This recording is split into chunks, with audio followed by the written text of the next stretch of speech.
वो बूढ़ा हो रहा था और चाहता था कि अब वो अपना शेष जीवन शांति से बिताए। इसलिए उसने अपनी 3 बेटियों गोनेरिल, रीगन और कॉर्डेलिया को बुलाया। राजा ने उनसे पूछा कि वे उससे कितना प्यार करती हैं। गोनेरिल और रीगन ने बड़ी बड़ी बातें करके अपने प्यार का दिखावा किया। उन्होंने कहा कि वे अपने पिता को दुनिया में सबसे ज्यादा प्यार करती हैं। उनकी चापलूसी सुनकर राजा लियर बहुत खुश हुआ। लेकिन कॉर्डेलिया, जो सबसे छोटी और सच्ची बेटी थी, ने साधारण शब्दों में कहा कि वो अपने पिता को उतना ही प्यार करती है जितना एक बेटी को अपने पिता से करना चाहिए। वो झूठी प्रशंसा नहीं करना चाहती थी। राजा लियर को कॉर्डेलिया का सीधा जवाब पसंद नहीं आया। उसे लगा कि वो उसका अनादर कर रही है। गुस्से में आकर उसने अपनी सबसे बड़ी 2 बेटियों को अपना सारा राज्य दे दिया और कॉर्डेलिया को बिना किसी संपत्ति के घर से निकाल दिया। उसने गोनेरिल और रीगन से कहा कि अब वे उसकी देखभाल करेंगी। शुरुआत में राजा लियर अपनी बड़ी बेटियों के साथ आराम से रहा, लेकिन जल्द ही गोनेरिल और रीगन का असली चेहरा सामने आ गया। वे दोनों बहुत लालची और निर्दयी थीं। उन्होंने अपने बूढ़े पिता का बिल्कुल भी सम्मान नहीं किया और उसे नौकरों की तरह रखने लगी।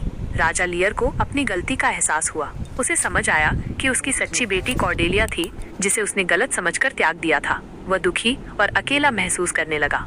धीरे धीरे राजा लियर का मानसिक संतुलन बिगड़ने लगा। वो तूफानी रातों में अकेले ही घूमता रहता था, अपनी मूर्खता पर पछताता था। उसके वफादार सेवक केंट, जिसने उसे सच बोलने की सलाह दी थी और जिसे राजा ने भगा दिया था, एक भेष में वापस आया और चुपचाप उसकी सेवा करता रहा। राजा का विदूषक भी हमेशा उसके साथ रहा और अपनी बातों से उसे थोड़ा सैंतबा देता रहा। कॉर्डेलिया, जिसने फ्रांस के राजा से शादी कर ली थी, ने अपने पिता की दुर्दशा के बारे में सुना। उसे बहुत दुख हुआ और उसने एक सेना लेकर अपने पिता की मदद के लिए इंग्लैंड पर चढ़ाई कर दी।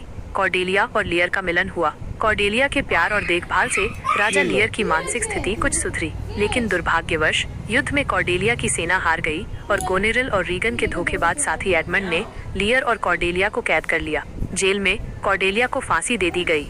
अपनी प्यारी बेटी की मौत का सदमा राजा लियर सह नहीं पाया और दुख के कारण उसकी भी मृत्यु हो गई। गोनेरिल और रीगन अपनी बुराई और लालच के कारण अंत में खुद ही नष्ट हो गई। इस प्रकार राजा लियर की कहानी एक दुखद अंत के साथ समाप्त होती है, जो दिखाती है कि झूठी प्रशंसा पर भरोसा करने और सच्चे प्यार को पहचानने में गलती करने के क्या परिणाम हो सकते हैं।